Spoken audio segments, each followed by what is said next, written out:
láǹfààní láti ti mọ́ gbóhùn mi. Akandọ́rọ̀ Awíkonko yín náà ni Àjàó Àrò Awíkonko aṣọ lójú ọlọ́rọ̀. Bọ́lọ́rọ̀ bá gbọ́ kí n baba ńlá baba ọlọ́rọ̀ ó ṣe. Ẹwà Èdè Yorùbá TV ibi tá a ti ń ka àwọn ìwé aládùn lọ́lọ́kan ọ̀jọ̀kan. Ìwé tá ń kà lọ́wọ́ náà ni Ogún Ọmọdé. Ogún Ọmọdé tí kì í ṣeré fógún ọdún láti ọwọ́ bàbá wa àgbà nínú ìkọ̀tàn ọ̀jọ̀gbọ́n òǹkọ̀wé bàbá wa Oluṣola. Orí kẹwàá ni mo ṣèlérí pàtì tẹ̀ síwájú adájọ́ mọ́tàsí asọ̀rọ̀mọ́yẹ̀ wọ́n bá sọnù. Ẹ̀jẹ̀ á máa wá rú wọn lẹ́ẹ̀kọ̀ọ̀kan. Ẹ má gbàgbé àrọwà tí mo fi síwájú yín pé ìgbàkigbà tí ẹ bá ìpolówó ọjà pàdé lórí ìkànnì yìí Ẹwà Èdè Yorùbá TV àti àwọn ìkànnì Awíkonko tó kù bíi Awíkonko TV tàbí Awíkonko TV Live pé ẹ má fòkó lórí ẹ̀ kó lè jàǹfààní fún mi lónìí lọ́la tàbí lásìkò tí ẹnìkan kọ́ ọmọ. Ẹ wá nǹkan fìdílé tàbí kẹ́ fìdílé nǹkan kájọ gbádùn owó ìsíwájú sí i. Ìsàwé ọ̀hún ti ń pẹ́kì díẹ̀díẹ̀ ṣùgbọ́n kò ṣeé mọ̀ gbọ́ ni kò ṣeé mọ̀ kàtán ni. Orí kẹwàá àkọlé tí mẹ́mbẹ̀ Oluṣola. Láàrin pọpọ ṣíṣe okú bàbá ọdẹ ní ìsinmi iléèwé parí àtúnbẹ̀rẹ̀ iléèwé lílọ. Bàbá ẹ̀sẹ̀ wọlé báyìí gbogbo nǹkan kì í yanjú bọ̀rọ̀ kì í tètè sí ìwé kíkọ́. Àwọn òbí a máa wá sanwó iléèwé ọmọ wọn gbogbo rẹ̀ a sì máa dá wùdùwùdù. Gẹ́gẹ́ bí ìṣe wa oníkálukú ń sọ ohun tí ó ṣe lákòókò ìsinmi. Ilẹ̀ ni wọ́n ní ká máa gbá o ṣùgbọ́n àwa lọ sápamọ́ sẹ́yìn ilé ìyàgbẹ́ à ń sọ̀rọ̀. Iyọ̀lá ń sọ nípa ọdún eégún tá a lọ ṣe ní Ìbàdàn.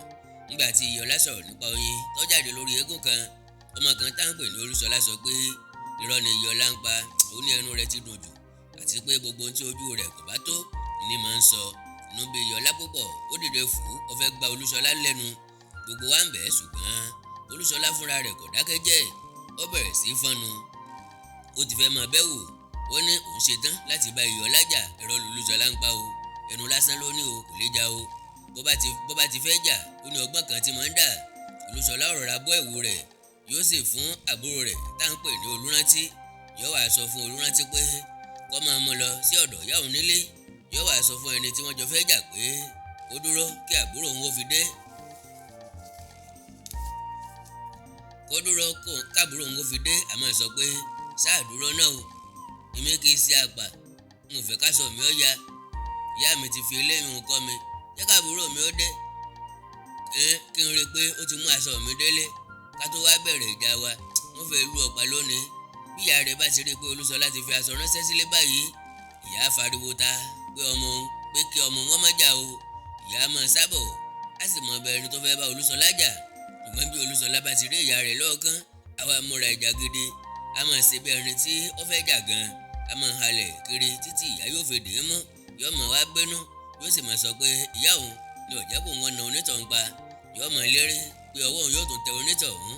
Bó bá jẹ́ pé iléèwé la wà ẹ̀gbọ́n rẹ̀ ló máa ń fi ẹ̀wù ránṣẹ́ sí. Eléyìí náà sì máa sáré bọ̀ láti wá sí ibi ìjà. Olúṣọlá sì máa bínú a máa bínú rọ́ pé ẹ̀gbọ́n òun kò jẹ́ kó wọ́n jà. Ní ọjọ́ tá a wá wí yìí ṣá Iyọ̀lá da gbogbo ètò Olúṣọlá rú. Olúṣọlá tó fẹ́ wù tán Iyọ̀lá ti gbá ní etí méjì ó sì ti kó ní ẹsẹ̀ méjèèjì kí Olúṣọlá tó ráàyè sọ pé jẹ́ kí rántí dé o ó ti délẹ̀.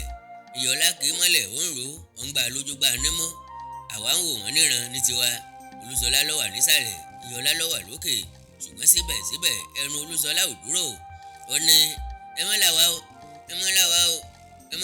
o ó kàn wá lórí mi báyìí ni o mò ń fìyà jẹ láti ìsàlẹ̀ o ó mú mọ́ra ni o mo ti fẹ́ lu pa o ẹ̀yin ẹ máa wò ó. Gbogbo wa là ń wò ó a sì ń rí i pé Iyọ̀lá ló ń fìyà jẹ Olúṣọlá.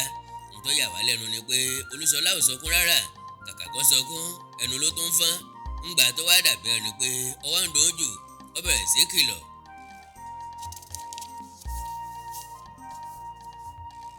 Ó ní ẹ sọ fún kókó lórí mi o ẹ sọ fún o wọ́n ṣe é léṣe o ó ń fa ọ̀ràn lẹ́sẹ̀ o ń ta ní jàǹbá o. Àwa tá a dúró ti mọ̀ pé irọ́ ló ń pa tó ń tẹnu ẹ̀ ní ẹ̀gbọ́n rẹ̀ bá dé.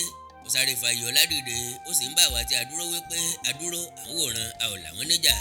Ó ní apààyàn ni wá. Bí Olúṣọlá ti dìde ló tún bẹ̀rẹ̀ ẹnu fífọ́n. Ọlọ́run yọ ọ́ lónìí bí ọba sí tẹ̀gbọ́n mi tó wá là wá bá ṣe gúdúgúdú méje fún ọ mọ ẹsẹ̀ ní kí n fi bí mo ti jẹ́ hàn ni ṣùgbọ́n ọwọ́ mi ó tún tẹ̀ ọ́.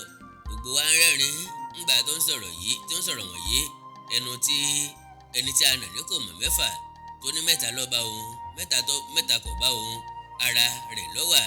Báyìí la parí orí kẹwàá ìwé ni Ogún Ọmọdé, àkọlé yìí tá a pè ní Olúṣọlá.